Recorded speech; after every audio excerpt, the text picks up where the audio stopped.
Yo, what's checking, everybody? It is another edition of the Monday Overreaction Show. A little bit later than usual, but here we are. I'm Jeff Ketchum. That is Anwar Richardson. This show brought to you by RogueShop.com. Use that promo code Orangebloods to take advantage of the discount for Texas's home for legal THC CBD. Go check out the website. It is not too late to get the stocking stuffers that your family really, really, really wants. Certainly on Christmas Day, when the family comes around, give your family members the gift that will help them survive Christmas. Mr. Richardson. Oh, by the way, everybody like the video, subscribe to the channel, do all of those things that you know we're going to ask you to do throughout the day. Mr. Richardson, you were at the Bijon Robinson farewell press conference today. We are 48 hours away from National Signing Day. We will get to all of the signing day stuff. We'll get to your questions. So if you've got super chat questions or commentary or any of that other kind of stuff, feel free to go ahead and engage. Your opening thoughts on Bijan making official what we kind of already knew. Yeah, I mean, well, first of all, it was different because I feel like everyone has just kind of taken the let me just go ahead and send out a tweet to announce that I'm going to be doing this, this, and that. That's kind of what you expected Bijan to do, and he holds a press conference. And Catch, it just, there's lots of cliches that you can use, but I'll try to avoid them. Like, Bijan's just a good dude, like just a really good guy, like genuine. I mean, he was, thanking the media. I mean, some of the things that he says is just so, humble. When I asked him about what he wants to be remembered for, here he's just like a good guy that makes people smile. And he went down this and started talking about a story how he ran across a guy who was just kind of seemingly just having a bad day, and he just like walked up to him and smiled. And he's like, the guy's whole demeanor changed. And so one thing I started thinking about is I felt like every time I've talked to Bijan, I end up smiling. Like, I'm just like, yeah, you got that grin on you. So I would, it was a nice farewell thing. The video was very well done. And, Catch, I think out of all the years that I've been here, I don't know if I've covered someone that's been as well liked by the fan base as Bijan, to the point where, everyone is chanting his name after the Baylor game. Like, you'd have to tell me the last time people just chanted a guy's name after a regular season game. Just seemed to be really well loved. Seemed to really love UT. Sarkisian came by after, kind of in a press conference, gave him a huge hug afterwards. And here's the other thing. This is how well liked he is, Catch. I'll use this. I'll throw it back to you. You remember when Tom first got here and guys started declaring, they said they were going to skip the bowl game? There was this adversarial thing that was going on between the players and the staff, and kind of like, you guys are abandoning us. And here we are a few years later, and these guys are holding guys holding a press conference with the coach's blessing. Times have definitely changed. So, but I think it speaks more to Bijan and who he is as a person. So if you ask me that, that's kind of like my initial thoughts about it. I think it's funny. I think from my perspective, it's hard not to think about the player on the field. I mean, he is legitimately, I think, you go back to Deontay Foreman, I suppose he did win the Doak Walker Award, and yet it feels like Bijan's on a different level. I feel like when we start talking about Bijon Robinson as a football player, we're talking about a transcendent level talent that you probably have to go back to the 2009 national championship era they didn't win the national championship, but to play the national championship game, you have to go back to like 2 decades ago to find players who I think are on Bijan's level. And, it's hard not to think about the future. People will talk about Jonathan Brooks and the Texas running game next year. And it's like, everybody needs to stop for a second and realize the level of greatness that the Longhorns have been able to have on campus for the last 3 years. These guys don't grow on trees. And other than maybe a guy like Michael Dixon, the Yeah. punter. You probably, like I said, have to go back to when Earl Thomas and Jordan Shipley and Colt McCoy were all playing together in 2008 and 2009 to find a football player that deserves and warrants being talked about on this level.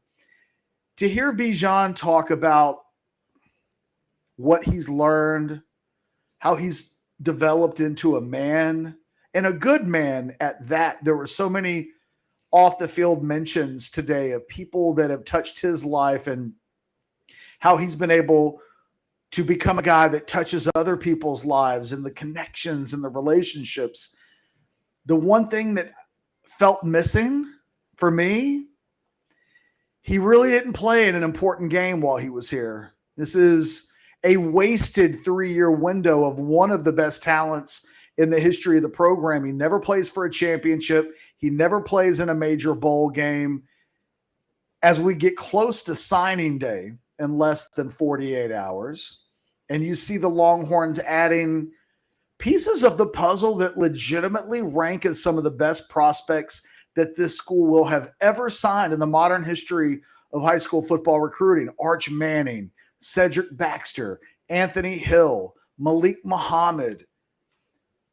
Texas has to stop wasting these types of talents, or they, like the long gap that we've seen between Bijon Robinson and the last batch of players that were truly great players, you won't get them. This is a unique window in the history of Texas football. I think Bijan helped set the table for some of these next players to arrive. But you can tell the story of college football without Bijan Robinson. And that's sad for me, that this was a talent that deserved to play in the biggest of the biggest games, because I think on that type of platform, you really would have seen his talent shine. And it's a little sad for me that one of the greatest players in the history of the program, one of the running backs on Mount Rushmore, never really got a chance to do his thing in a game that really mattered on a national level. And when we look forward to what Steve Sarkisian and this program does from here, that has to change. Well, I think that's some of what we said, and not to this degree, right, about Sam Ellinger. After 4 years, Sam got to play in the Sugar Bowl, right? But you wanted something, wanted to at least say, okay, you want a Big 12 title, right? And to be able to, have a starting quarterback for 4 years and not walk away with a Big 12 championship, it kind of felt like, damn, that was a wasted opportunity, because since then, Texas has been trying to find their quarterback, right? And we knew, okay, it's going to take some time, but they've gone from Hudson Card to Casey Thompson and now to Quinn, and we'll see what 2023 holds, right? So you want, when you have these kind of talented guys, you definitely want that. But it's also interesting, Catch, because it's like it's our perspective versus his perspective, because how Bijan views the world and what people would like for him to be remembered as. Now, look, I'm sure if he was given maybe if he was given an option, I don't know, Bijan might choose nice guy over championship running back. Like, he might, I think he's just built differently, and and that goes into it. But I would say, to your bigger point though, Catch, when you get these guys in here, Texas, as they start building on things, like you definitely want to make sure the transcendent players, achieve great heights, that they put together wins, really the program, itself. There's a lot to celebrate as far as that. And it's interesting too, Catch, because we kind of done a 180 in the conversation of what was left. Because what was it previously? There was no talent that was left to the staff. And now we're starting to see guys skip and go, skip bowl games and go pro. So clearly there's some talent that was left that, these guys were able to kind of work with and develop, But yeah, 100% I understand with you. When you have transcendent players, you don't want to waste it. And, you and I have talked about this, Catch, as the window of the Big 12 starts closing before Texas goes into the SEC. this might be as easy as it gets, quote unquote, on paper for a while. This is, that window over the next couple of years has to be one that they just totally take advantage of, because it only gets harder. It only gets more difficult. Yeah, it's interesting. I don't think Sam Ellinger is within 100-foot pole of Bijon Robinson, the football player. No offense to Sam. Sam is a perfectly nice football player who looks great by comparison of the quarterbacks that played in almost the previous decade before him. But Bijan Robinson can legitimately put his name on a Mount Rushmore that includes Earl Campbell, Ricky Williams, Cedric Benson, guys that played in Rose Bowls and Sugar Bowls and Cotton Bowls and had championship rings on their fingers, or at least played for championships. And Sam played for a championship. Bijan didn't even get to play for a championship. And I don't even know what the answer to the biggest game that he ever played in his career was. Maybe a non-conference game against Alabama, maybe one of the Texas OU games, but he missed a bowl game in one season. He'll have played in an Alamo Bowl in another, doesn't play in the bowl game this year. I think one of the real disappointing components of having a guy like Bijan Robinson is that he will have been here 3 years, and there's just no, and I hate to focus on the negative. It's just one of the things that sticks out today is that he will have left without being able to have had a chance to leave a mark in truly and to say what you want to about Sam Ellinger, he will always have that Sugar Bowl game where he was the best player on the field against one of the best teams in college football. I would have liked to have seen Bijan have had that stage at some point in his career. And again, I think if you look at the Texas football program as a whole, you have to hope that this is the last time this happens. That as Arch Manning comes in, and as I don't know where we stand with Xavier Worthy in terms of his greatness at this point after the season that he had, but assuming he comes back for another year, this has to stop. Texas football has to start winning at levels that allow truly transcendent talents to come through, and in no shape, form, or fashion feel like it was a disappointment while they were here. There is a little bit of a disappointment with Bijan because he was such a supernova as a talent, and yet I think when we look back at Bijan's career in Austin, we will think about the talent, but we won't think about those landmark, like just life-altering games that he played in. In your mind, I'm curious, what's the signature Bijan Robinson game? Because you were in person for all of them. Yeah, no, definitely. It's interesting. I mean, the Baylor game this year was pretty interesting. I'm trying to think, just when they decided, like, we're not throwing the ball anymore, and it was just Bijan asserting his will. There's that. Someone says that the Kansas State game in 2020 might be one. It's interesting. There will be an accumulation of stats, but usually the signature game, the signature moment comes with a signature win, right? So it usually coincides 1-1. So you're talking about the biggest performance with a big victory, and you say to yourself, that's the one I remember. I remember a lot of good games and a lot of great runs. If you're saying, like, what's the one you'll go back to and you'll tell your kids about, it's hard. It's hard. It's really. There's really not one, really. I mean, he's a great talent who accomplished a lot of things, and he had great numbers, and he wins the Doak Walker Award this year. So, he has his chapter in Texas history. I just don't know that it comes with the platform of team success that allows for him to have the things that, quite frankly, these other running backs have that we're talking about. And, that again, I think I'm extremely happy for Bijan because he's healthy. So he gets to go off to the NFL. There's not damaged goods there. During the last half of the season, I was a little worried. Like, God, I just hope he's okay. I hope he comes out of everything okay, because you can see how close he is to potentially being a very high first-round draft pick.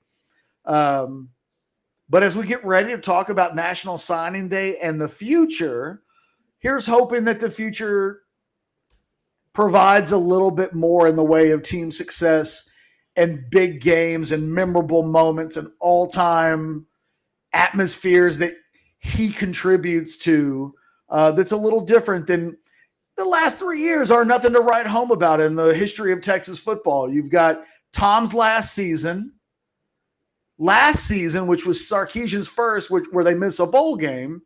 And then this year, quite frankly, it's a disappointment that they didn't play in the Big 12 championship game and end up in a bowl game that ultimately Bijan felt like wasn't worthy enough, big enough, because the Alabama guys are playing in their bowl game. Bryce Young, Will Anderson, and you can say, well, they're playing in a major bowl game, and I can understand that. The Alamo Bowl, its cachet is not quite as prestigious, and you're left in a situation where Bijan's like, no, I'll go ahead and get ready for the NFL draft. And it just kind of speaks to the last 3 years. Great player, great career, kind of wrong time in Texas history to be here because the rest of the program wasn't up to his level. Catch, I sent you something on our Slack, kind of a DM, though. When you look at the rankings from 2020 for all-purpose backs, and you kind of just start scrolling through it, how often have you seen a guy that just seemed to be that guy in a class than just a bunch of other dudes? Well, Jahmyr Gibbs ends up having a career that can hang up. He was the number 2 guy in that class. I mean, Gibbs had, I won't say a career as good as Bijon Robinson's, but it's not that far away either. I mean, from a stat there, I was looking it up as we were talking. I mean, he's last season he has 850 rushing yards, 7 touchdowns, 378 on the receiving thing. So wasn't like he 850, still below 1,000. He's never been 1,000-yard rusher in his career. So it looked like he was, serviceable, but it still seems like there's one guy on one level, another guy on another. Well, Blake Corum was a running back in that. The all-purpose backs, I think, is a poor list to look at because he should have been in the running backs group. And I don't know why Rivals listed him as an all-purpose back. When he goes off to the NFL in a few months for the NFL draft, they're not going to view him as an all-purpose back, kind of a niche guy. He deserved to be in the running back list with the Zach Evans of the world, which when he committed, there was always Texas didn't get Zach Evans from North Shore, who at the time signs with TCU and then goes on to Ole Miss. And there was always this thought that there would be a side-by-side comparison. Bijan ends up blowing Zach Evans out of the water, even though Zach Evans was a perfectly fine college running back, but Zach Evans isn't even the best running back at Ole Miss right now, even though I think he'll probably be a second-day or third-day choice in the NFL draft. The name that sticks out to me from that class would have been the guy that he defeated for the Doak Walker Award this year, Blake Corum, because Blake Corum was the 8th-ranked running back in that class if you look at the running back position, and he was 105 nationally, which is in the ballpark, not too far away from Bijan would have been. Actually not a terrible collection of running backs. Bijan, though, head and shoulders above everybody, other than probably Blake Corum, who, had he stayed healthy this year, might have actually won the Heisman Trophy if he stays healthy, and might have won Bijan's Doak Walker Award if he stays healthy. Corum gets hurt at the end of the season, and it really opened the door for Bijan to run away with that. I think it would have been very, very close. I think Blake Corum would have been in New York for the Heisman ceremony had he not gotten hurt. So those two guys end up being the best two running backs, pound for pound, in the entire class. And amongst a list of guys that didn't really pan out. I mean, Roydell Williams, Jace McClellan, Cartavius Bigsby, Marshawn Lloyd, Kendall Milton. I mean, DeMarcus Bowman. There's some talented guys in there, but no one on the level of Bijan and Blake Corum. Those two guys, I think, separated themselves from the rest of the pack over the course of the 2022 season. Yeah, it's really interesting. Like I said, I wanted to just going to get your perspective because it really did seem not. You're right. I think fair when you go into running backs, a lot of notable names. Like it's interesting how things play out, Catch, because you and I both know that the emphasis was on Zach Evans. That was the guy. Like, remember, several years ago when one of the sources said he was priority number 1, 2, 3, yes. 4, 5, 6, and 7. That was the priority. And then when the whole Zach Evans thing doesn't happen, next thing you know, it's like, well, we think Bijan's probably a little bit better anyway. And so it's interesting because had the staff had their way, they would have had Zach Evans here, and that would have been their guy. And if Zach commits, that's who they go with. And it's interesting how history kind of, when you get here, Catch, it's kind of like, well, it all works out, and you can, be like Mr. T and light the stogie and say you love it when a plan comes together. But we both know that wasn't really the plan. Like, he was plan B, but he ends up being, once it's all said and done, the best / ultimate plan they could have had. Kind of like Cedric Baxter this year, where Reuben Owens was originally the guy that he probably would have been playing 1, 2, 3, 4, and 5 from a running back standpoint. His recruitment turns into a little bit like Zach Evans, which was a 3-ring circus, and you just weren't quite where Texas fit into that.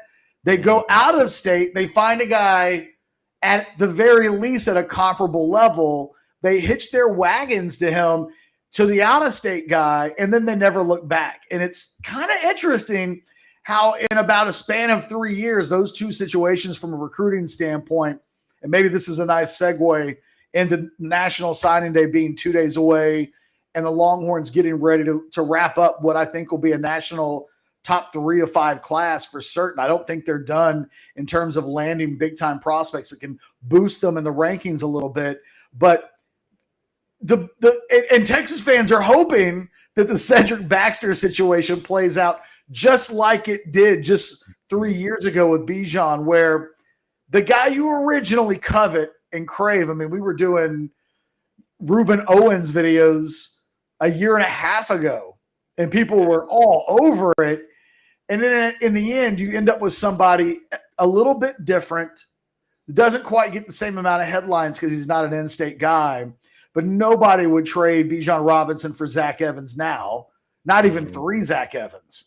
And I get the sense that Longhorn fans feel the same way about Cedric Baxter, that you could offer them maybe not 3 Reuben Owens. Maybe that's too many. If you offer me 3 Reuben Owens, maybe I'll take 3. But I might take Cedric Baxter over 2 Reuben Owens. And if Cedric Baxter shows up and has half the career that Bijan Robinson had, then he'll be, he'll end up going down as one of the top running backs in Texas, in a storied Texas history. I think what can't be underestimated about Bijan is that you can legitimately make a case that the University of Texas is running back you. If it's not, it's certainly in the conversation. Multiple Heisman Trophy winners, 4 Doak Walker Award winners, 8 running backs are in the National College Football Hall of Fame, and that doesn't yet include the likes of Cedric Benson or Bijan Robinson, who I think will eventually, because he's the best running back in the country and had the career that he had, I think he'll probably be a guy that ends up in that kind of acclaim.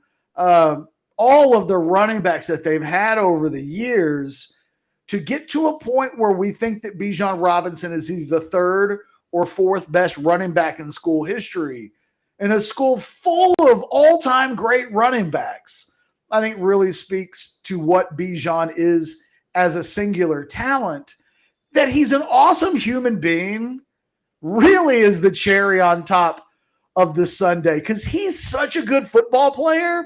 You'd almost be okay if he was a jerk.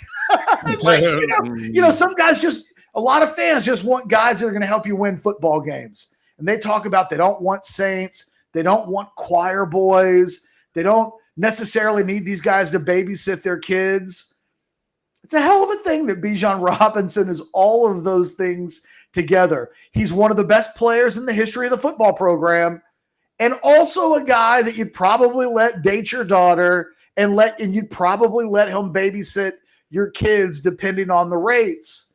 He is, in his own unique way, a real credit and stalwart to the history of this program. Yeah, and Catch, what's interesting too is when you start talking about running backs, your guy that the one of those that got away was Keontae Ingram. So I know you mentioned Mount Rushmore, and I'm not saying Keontae's on Mount Rushmore, but you just talk about guys who came through this program and got drafted, and going to the NFL. Like, he played yesterday. Yeah, I mean, he's on that list, So under Deontay Foreman's, I do have a question for you though, kind of along these lines though. I'm curious that of these three, when they came out, who had higher expectations? Because some of this preceded me. Malcolm Brown, Jonathan Gray, or Bijan Robinson. Who had the highest of all those expectations when they were about to come to Texas? Jonathan Gray and Malcolm Brown, I think, rank above Bijan Robinson because they're in state. Mm-hmm. So they just were talked about more. Jonathan Gray's high school career is almost unmatched.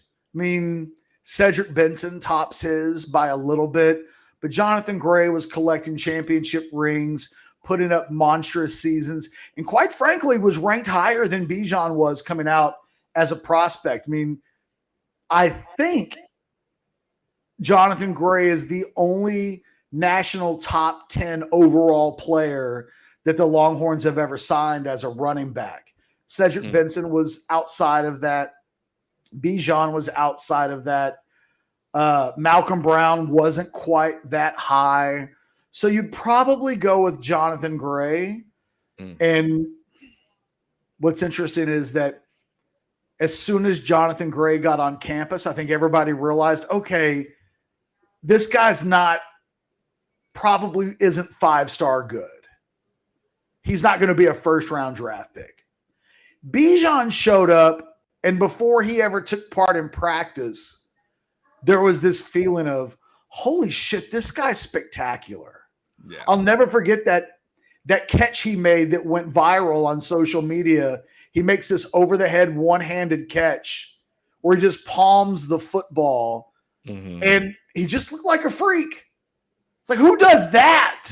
And it wasn't an accident. We learned over the course of 3 seasons, he has the ability to truly do special things. I think Bijan Robinson is going to be a better pro football player if he can stay healthy than he was a college football player.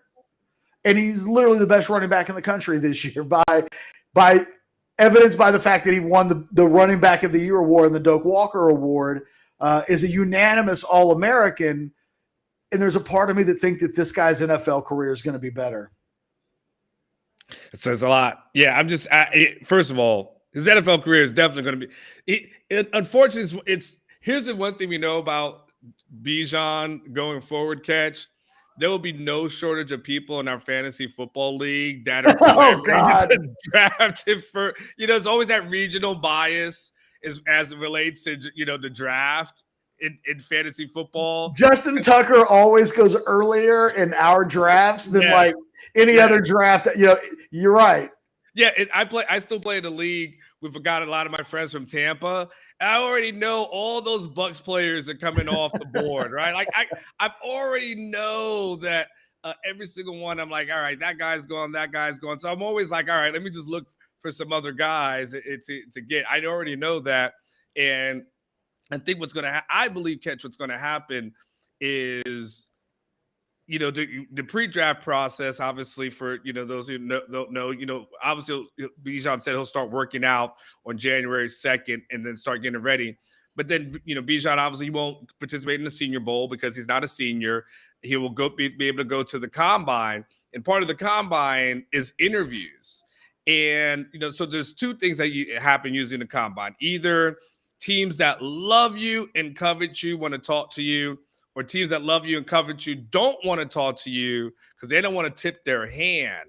But I'm telling you, when he starts going in and and starts interviewing with coaches and GMs, they're all going to start falling in love with this dude. Like, they're going to start drooling because they're going to say he's a nice guy. They're going to start calling around and asking about him. They're going to hear nothing but positives about him. And there's just going to be this like gravitation where I think people will start fighting for him. I know we don't always see that with running backs, but I think the personality factor of who he is, I think that's just going to make some teams go gaga and say, you know what? Typically we wait till late first, maybe second round, but you know what? We just want this guy in our locker room. And I think that's going to make a huge difference for him. A little bit of super chat action coming in. Way to get us started here, Chris. Bijan overreaction / prediction.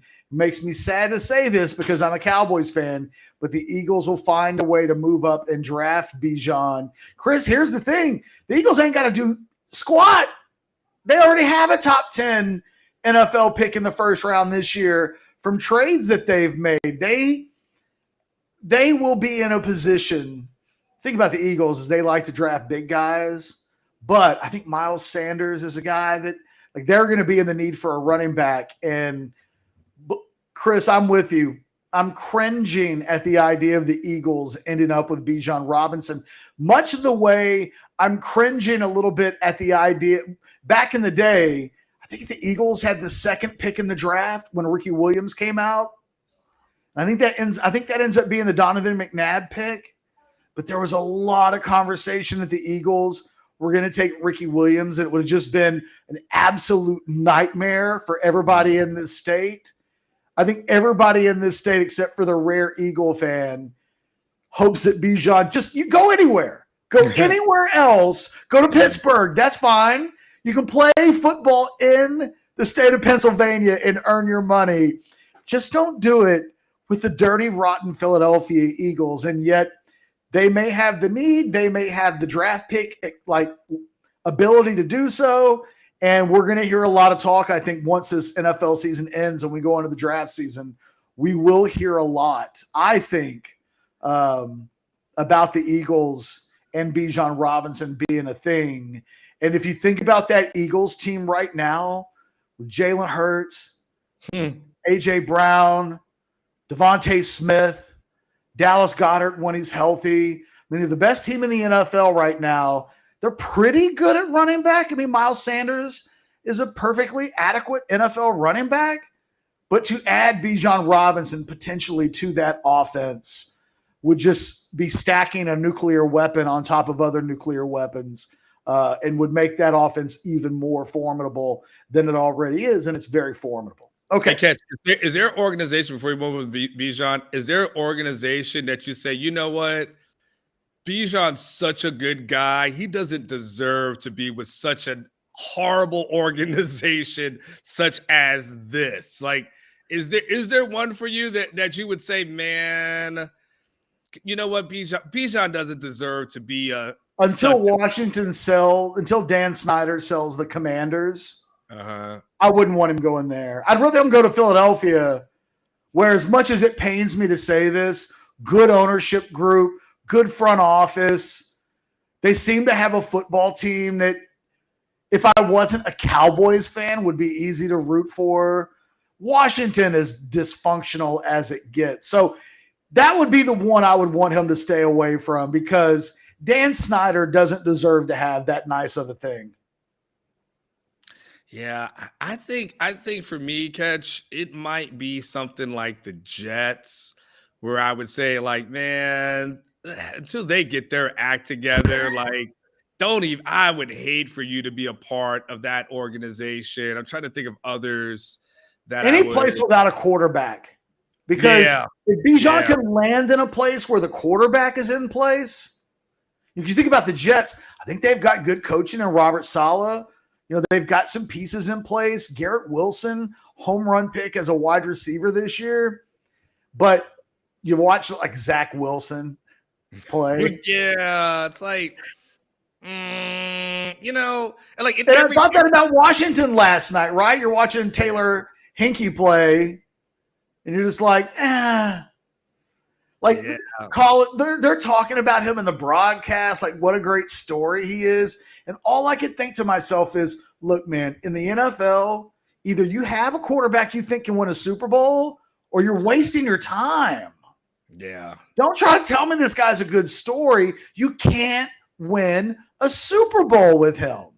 So I think as a fan, I would just like to see Bijan land in a place where the quarterback is in place and you can legitimately see them then. And look, if he doesn't go in the top 10, then the further he goes, the better of a team he lands in, and the more likely he'd be playing with a quarterback that has the ability to lead you someplace. So I can't wait to see the draft prospect. It's been a while since the Longhorns have had a talent like Bijon Robinson who will be discussed. How many years have you and I worked together where the Sunday and Monday after the draft, it's like, well, the Longhorns didn't have anybody drafted. Just about all of them? No. Yeah. Oh, well, the Longhorns didn't have a day 1 pick, didn't have a day 2 pick, but somebody went, he gives this program and the fans a reason to watch the NFL draft in April. And he won't be alone. There will be other guys as well, but obviously he's in a different stratosphere than most. Yeah, like I think at least we know we finally have legit day one interest, where we've always gone into the majority of them with little to no day one interest. It's just kind of like, all right, let's see what happens. And then he'll be one of the stories of the draft. When will Bijan go? Yeah. So then and then past that, then I guess we wait for DeMarvion and who declared over the weekend, and then we see what everyone else falls after that. All right, let's transition to National Signing Day being a couple of days away. If this is the moment where you want to get your super chat questions in, by all means, we'll take any and all of your recruiting related super chat questions. Here's the question I have for you. Okay.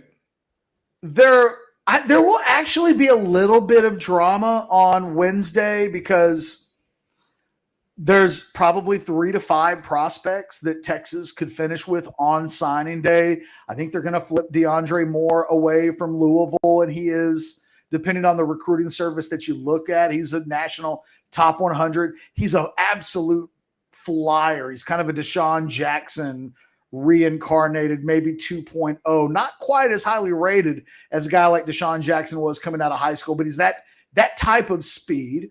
They potentially flip him. There's some other guys that, will add to this recruiting class.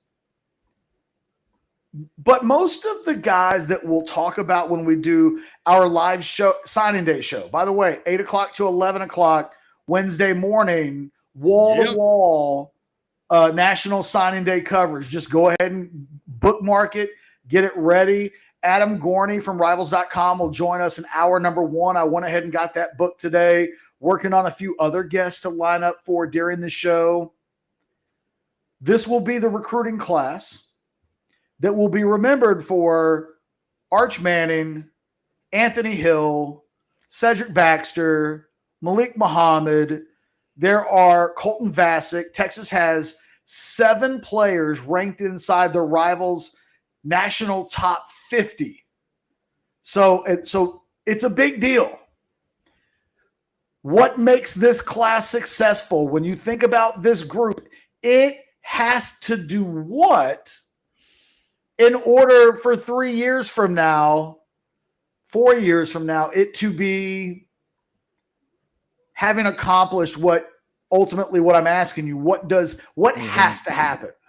Okay, it's a couple of things. First of all, a quick note for those who weren't on message on Orangebloods this weekend.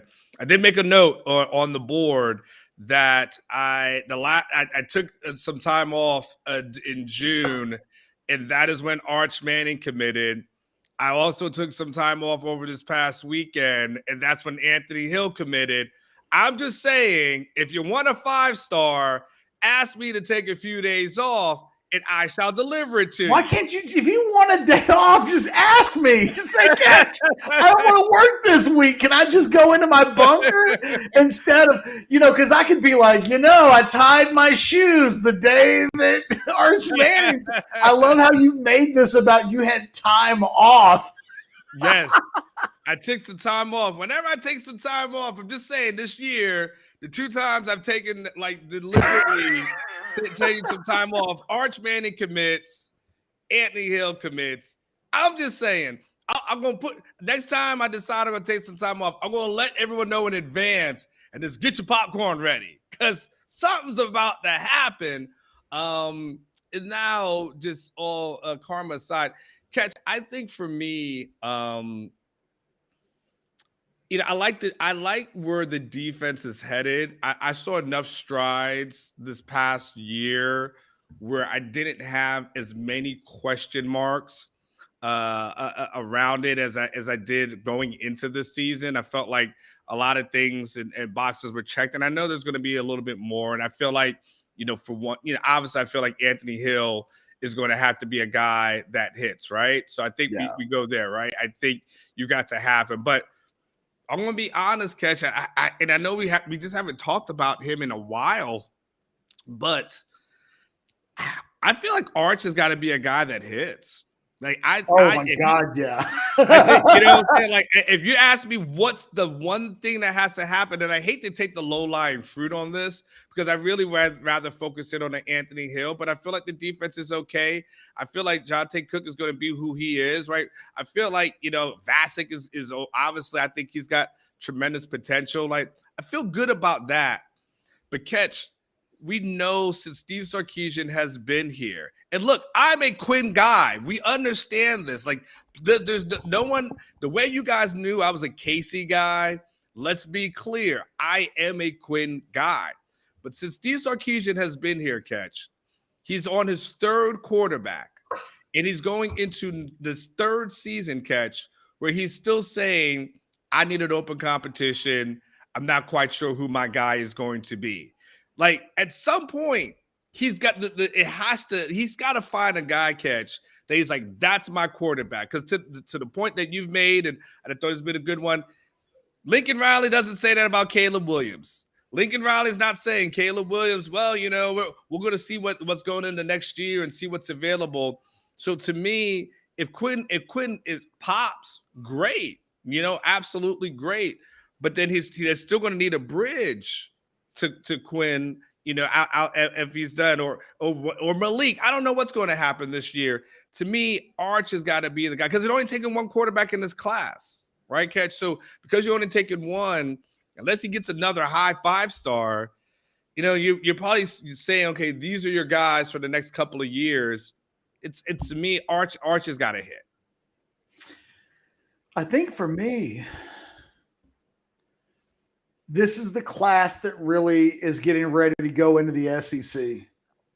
We think really and truly next year is the last year in the Big 12.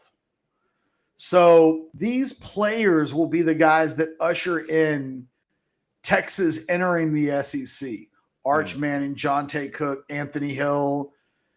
You want Texas to go out of the Big 12 with a bang, if at all possible, instead of a whimper. But that would be meaningless if they went out with a bang in the Big 12 and then entered the SEC and struggle. And then in 3 to 4 years, you're still talking about Texas needing to take a step or two in the SEC. So I think my answer with what has to happen with this class is this has to be the group. And look, along with last year, right? I mean, I don't mean to be dismissive of the Kelvin Banks class, but it's possible and almost likely that Kelvin Banks will play one season in the SEC. So these guys are going to be playing multiple seasons, the early seasons in the SEC. They've got to be the guys that help Texas make that transition smoothly. This class will not be a success if they're 8-4 in 2 years in the SEC and look like one of these mid-tier SEC programs. That's not what Steve Sarkisian was hired to be, a guy that manages a mid-tier program. So, yes, I think you're 100% right about the quarterback position. I mean, God. And look, I think for you and our sake, please, Quinn. Boy. Please. It's a bit of a joke that we have our guys on WAR, but really our guy will be the guy that leads the program to playing for championships, because that's the thing that helps our business grow. Right. I mean, we are like James Brown begging please, and they're putting the cape over us during the show, and we still get up. Like, that's where we are with our pleases at this moment. We are begging someone to pop off, because Ketch and I, we're fine. We're at the point where we're just we're putting it on the table. We need to cover a winning team. Like, that's it. Like, there's no filter here. We cannot continue. Ketch and I got kids. Man, Bin Laden can play quarterback for all I care, if it means that Texas can get to the playoff and we can get some excitement going and the channel grows and Orangebloods grows. Satan himself can be up in the shotgun for all I care. I just want to see some wins. You took it too far. Why? I did not. We just want to see wins. Did you have to go to the? Okay, I'm not going to make it worse. Yes, we want to see wins. I will put the horns on my head if it means that Texas can get into some double-digit victories. I rebuke that. With Christmas less than a week away. I rebuke that. But you can't jump from Bijan's Christianity in one video to Satan being a quarterback later on. Like, the hell I can't. I'm thirsty, man. You've been here since 2014. I've been here since 2010. You are thirsty, bro. The red blood, the bloody banquet. So yes, you ain't going home with nothing in a long time. You are thirsty, dude. I'm a teenager. In years, I'm waiting. It's not fun. Santa Claus can play quarterback. Rudolph, put a goddamn reindeer back there and I'll be okay if they win 11 games. We definitely need wins. And so that's why for me, Arch, has to, be, that bridge. Look, because if I think the 2-year plan for Quinn probably gets moved back a little bit more, right? Because now that will require him to probably have a Heisman kind of contending year in 2023 to be able to go pro. So, it's going to be interesting, Kes, because we got Malik. I keep hearing that there's going to be an open competition going into next season with Malik and Quinn.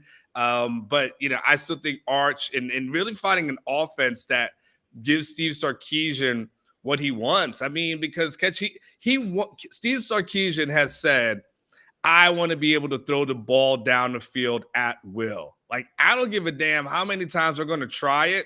We're going to keep going at it because that's exactly what I want. And so a couple things are going to happen. I think he's going to get the receivers that he feels like can do it, that can run those routes. But I think he's going to keep going one QB after another until he finally finds it. And so, if it's Quinn, great. But we know what Sarkisian is putting out there.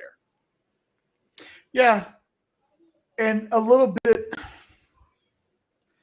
it takes us to the bowl game a little bit. Are you gassed up at all about the Alamo Bowl? Do you need to see something? Because I've had a few people say, what happens if Quinn goes out there and throws for 300 plus? And I feel like we have had this conversation a lot this year. I feel like the Alamo Bowl is a one-off. I don't know that no matter what happens for me, Anwar, in the bowl game, when we talk about the quarterback position, that matters less to me than what happens in the 9 months that follow. I think Texas fans have to be careful. Everybody does. Whatever we see in the bowl game, good or bad, that can't be what we think automatically follows in the next 9 months. Because Quinn's got to be a guy that makes a lot of offseason improvements, but so does Malik. And Arch isn't going to show up completely ready-made. He'll need some time to adjust. So I think what happens over the course of the next 9 months in terms of personal growth matters more to me than I just don't look at the Alamo Bowl as a referendum at the quarterback position for 2023. I think it's the final game of 2022, more so than I think it's the first game of 2023. Yeah, well, it's interesting, Kitch. There's parts of you I agree, parts of you I don't. But to your point, what's the major difference between a winner and a loss? Like nothing. Like the recruiting class is what it is. Like, NIL definitely helps. Don't get guys through the transfer portal. I mean, so I'm not necessarily thinking to myself like that's life or death. I think it's important.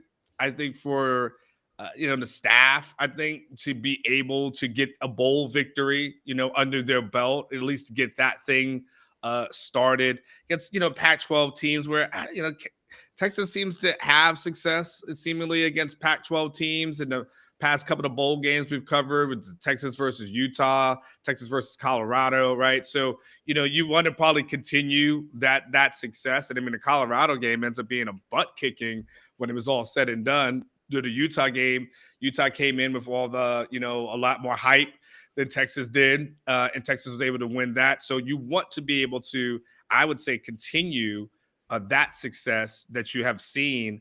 So it won't make a huge difference for me, but I think for a feel good for the off season, look, Catch, I think if you tell me at the end of this game, we saw Quinn and Xavier connect and Xavier gets, $120, with 2 touchdowns, $140 with 2 touchdowns.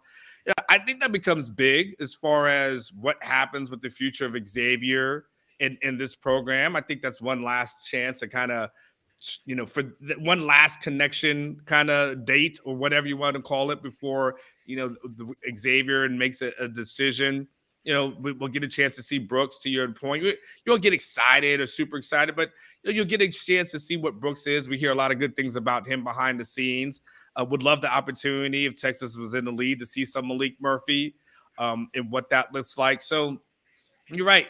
If they lose, Catch, you and I won't go into the offseason saying, where does this program head from here? That won't be it. To your point, there still needs to be a lot more development that goes on. But there are some things about this game that I still do want to see.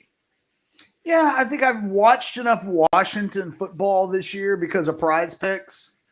I find myself gambling on West Coast games at random times. And I feel like I've watched more Michael Penix Jr. games than most people have because I found myself more times than not thinking that the less with Penix, they've set his numbers at such crazy. I can't wait to see the Prize Picks listings in this games because Jason and I were talking about it last week.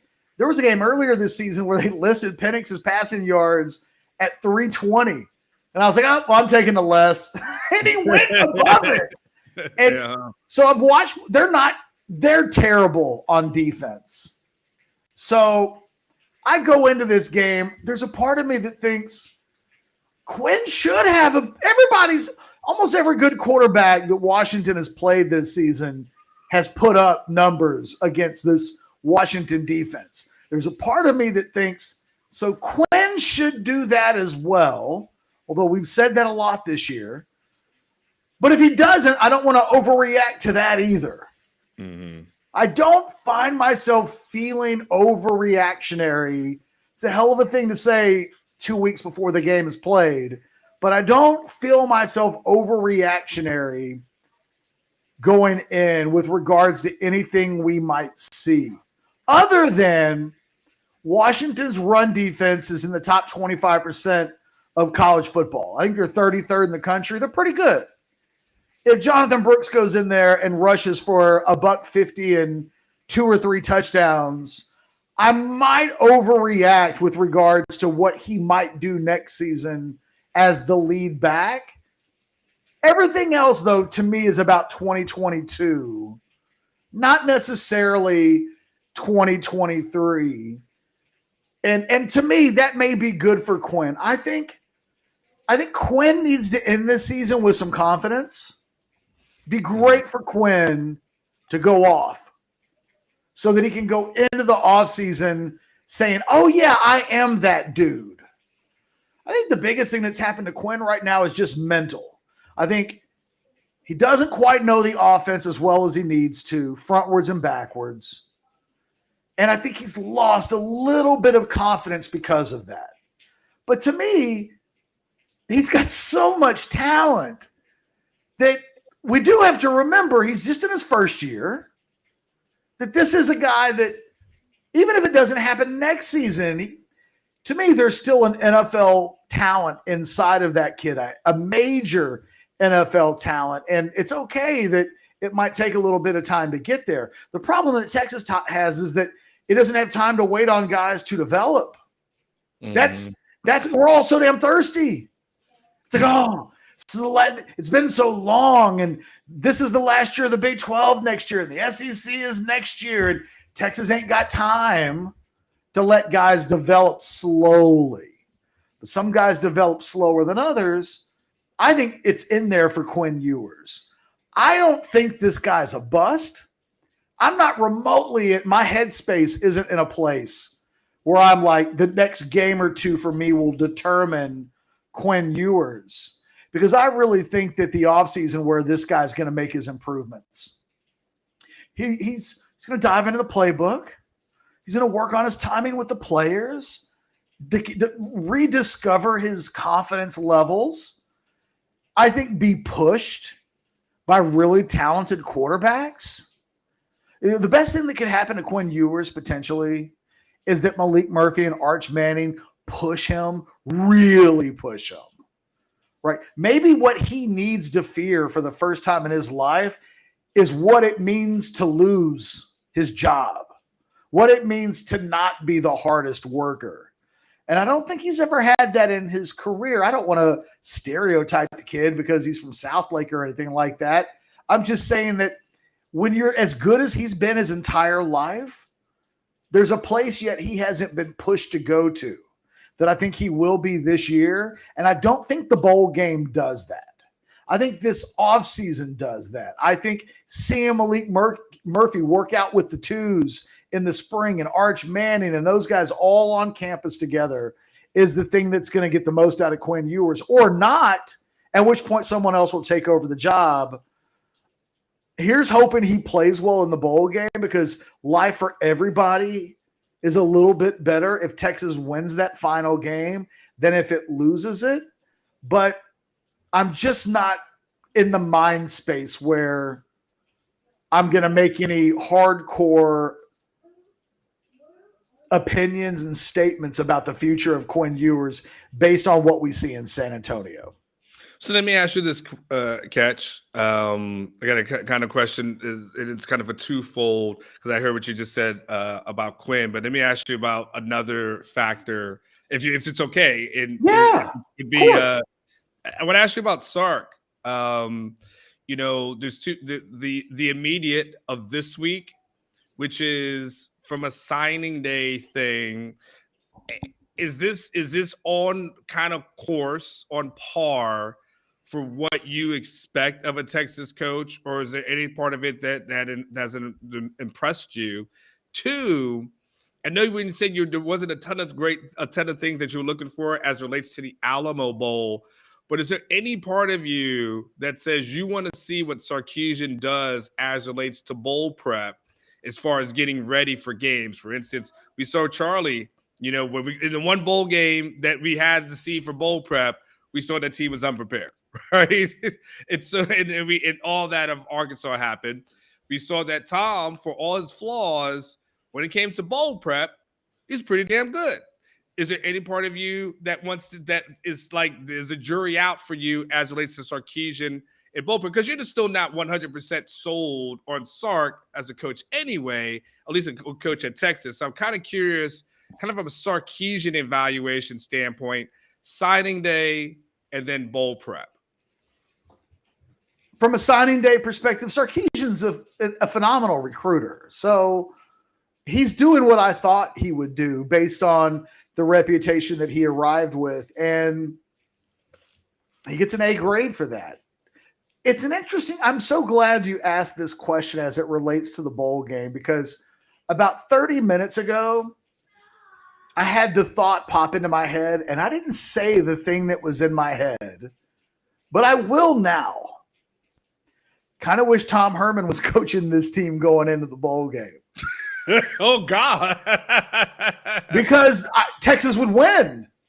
Because whatever you think about Tom Herman and his trials and tribulations as the head coach of the University of Texas, when you gave that guy time, and it's his MO, even at Houston, give that guy time to prepare for another team. He did an excellent job every time. I mean, undefeated in a bowl game as head coach at Texas. It's our first time to see Sarkisian in a bowl game. It's our first time to see what it looks like when he really has time to prepare for another team. We'll see. We'll see. If Texas plays really well, I think that actually is a feather in Sarkisian's cap. But there's also a part of me that's like, there's been some really important players on this team that are not going to be in the bowl game. And we can say, oh, it doesn't matter that Bijan and Roshan and Demo aren't going to be there in the bowl game. It matters. I mean, 50% of the offense is gone from this game. And DeMarvion Overshown is a really important player to the defense. So, but how many guys opted out of Tom's first one? Was it like Malik, Connor, Williams? Did Deshaun opt out? I honestly don't even remember. I feel like there was a bunch of guys on defense who were just out and didn't play. I don't know if I was wrong. Tom's teams were always well prepared for the bowl games, and they always showed up and wanted to play. I won't see it as an indictment against Sarkisian if Washington wins this game, but I will give him a feather in the cap if the alternative occurs. This would be a nice W to pick up on the way out, given the circumstances that he's working with. So I think I'm more willing to give Sarkisian an attaboy than I am to drag him. If they lose, I'm going to shrug my shoulders. If they win, I'm going to say that's a nice victory. And that's a sign that Sarkisian's on his way to maybe being the coach that Texas needs him to be. But like you said, the jury's still out for me. Not only am I not 100% convinced, I don't know that I'm 70% convinced. Next season will go a long way to the third season. There are no excuses. Don't give me Tom Herman didn't leave the program with enough talent. No excuses when you go into year 3. I mean, Herman was already playing for a Big 12 championship in year 3. So for me, next year is the one that will define who I think Sarkisian is. I'm still kind of on the fence, which is a better place than I was a year ago. A year ago, I was less than 70% convinced. He's accumulating talent as evidenced by the signing day show that we will do on Wednesday, where we're going to talk about a lot of big-time dudes that enter this program, and super blue-chip prospects are the way to winning big in college football, and Sarkisian is starting to acquire and accumulate those. It's the other part of the football aspect of this job that I'm still not 100% convinced of. And they really do have to replace a lot next year. They've got to replace 50% of the offense. And then you look at defense, and we haven't mentioned it, but Jalen Ford might be more iffy in returning than I think we thought a couple of weeks ago. Certainly, if we go back to that last game of the season against Kansas, we were hearing that Jalen Ford was likely to come back. My sources are saying hold on to that it might not be quite as much of a lock as it looked a couple of weeks ago. They lose a lot up front, although they're going to have good players coming back. They've got to hit on some portal guys. I'm just not, I'm straddling the fence as it relates to 2023 at this point. Hey, that's fair. I asked the question, and I asked it because I wanted an honest answer, and you gave it, so I appreciate it. Let me ask you. Okay.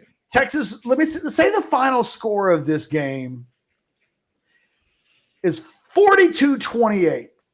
Okay. Both for Texas and then on the other side for Washington. What does it mean in your mind, seeing nothing else?